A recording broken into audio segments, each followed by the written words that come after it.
Hello everybody, welcome back to Keerthika's kitchen. ఈరోజు వీడియోలో మిగిలిపోయిన అన్నంతో బ్యాచిలర్స్ నుండి బిగినర్స్ వరకు ఎవరైనా సింపుల్గా చేసే అమేజింగ్ ఎగ్ రైస్ రెసిపీ ఈ వీడియోలో చూపిస్తున్నాను. మిగిలిన అన్నమే కాదు, వేడిగా ఉన్న రైస్తో కూడా సింపుల్గా చేసుకోవచ్చు. లంచ్ బాక్స్లోకి పర్ఫెక్ట్ రెసిపీ. ఇంకా చూసేయండి. ముందుగా ప్యాన్లో ఒక 2 టేబుల్ స్పూన్ వరకు ఆయిల్ వేసుకోవాలి. ఆయిల్ కాస్త వేడవ్వగానే ముందుగానే ఉడికించుకున్న 2 గుడ్లని లోపల ఉండే ఎల్లో పార్ట్ తీసేసి వైట్ పార్ట్ని సన్న పీసెస్గా కట్ చేసుకోవాలి. అలాగే చాప్ చేసుకున్న వెల్లుల్లి కూడా వేసేసి ఫ్రై చేసుకోవాలి, లైట్ గోల్డెన్ బ్రౌన్ కలర్లోకి వచ్చేంత వరకు.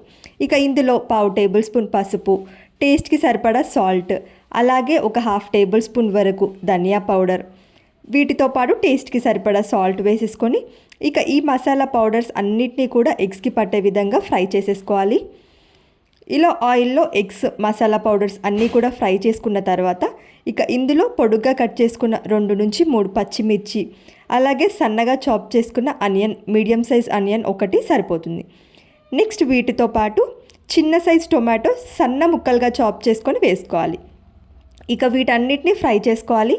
ఆనియన్స్, టొమాటో, పచ్చిమిర్చి ఇవన్నీ కూడా ఉడికే విధంగా 2 నుంచి 3 నిమిషాల పాటు ఇలా కలుపుతూ మిక్స్ చేసుకోవాలి. ఇక ఇలా ఫ్రై చేసుకున్న తర్వాత ఇప్పుడు క్యాప్ పెట్టేసి మీడియం టు లో ఫ్లేమ్లో అడ్జస్ట్ చేసుకొని ఉడికించుకోవాలి. చూడండి, ఆయిల్ ఇలా పైకి తేలేంత వరకు ఉడికించుకుంటే పర్ఫెక్ట్ కన్సిస్టెన్సీ. ఇక ఇప్పుడు వీటన్నిటిని ఒకసారి బాగా మిక్స్ చేసుకొని ఆల్రెడీ లెఫ్ట్ ఓవర్ రైస్ అయినా ఈ ప్లేస్లో వేసుకోవచ్చు, లేదా ఫ్రెష్గా వండుకున్న రైస్ అయినా వేసుకోవచ్చు. ఇక రైస్ వేసేసుకొని రైస్ని బాగా టాస్ చేయాలి. ఎగ్స్, ఈ మసాలా మిక్చర్ మొత్తం కూడా రైస్కి పట్టే విధంగా బాగా టాస్ చేసుకోవాలి. ఇలా ఒక 2 నుంచి 3 నిమిషాలు కలుపుకుంటే మన రైస్ పర్ఫెక్ట్గా కలిసిపోతుంది. ఇక ఫైనల్గా కొత్తిమీర వేసేసుకుంటే మన హాట్ టేస్టీ యమ్మీ boiled egg fried rice ready అయిపోతుంది. సింపుల్గా కొన్ని ఇంట్లో ఉన్న ఇంగ్రీడియంట్స్తోనే ఈజీగా టేస్టీగా ప్రిపేర్ చేసుకునే ఈ రైస్ రెసిపీ మీరు ట్రై చేయండి. పిల్లల నుంచి పెద్దవాళ్ళ వరకు ఎవరైనా ఇష్టంగా తింటారు. చాలా టేస్టీగా ఉంటుంది. ఎప్పుడైనా పిల్లలకి లంచ్ బాక్స్లో ఏం ప్యాక్ చేయాలో తెలియనప్పుడు ఇలా ఒక టేస్టీ రైస్ ప్రిపేర్ చేయండి, ఇష్టంగా తింటారు.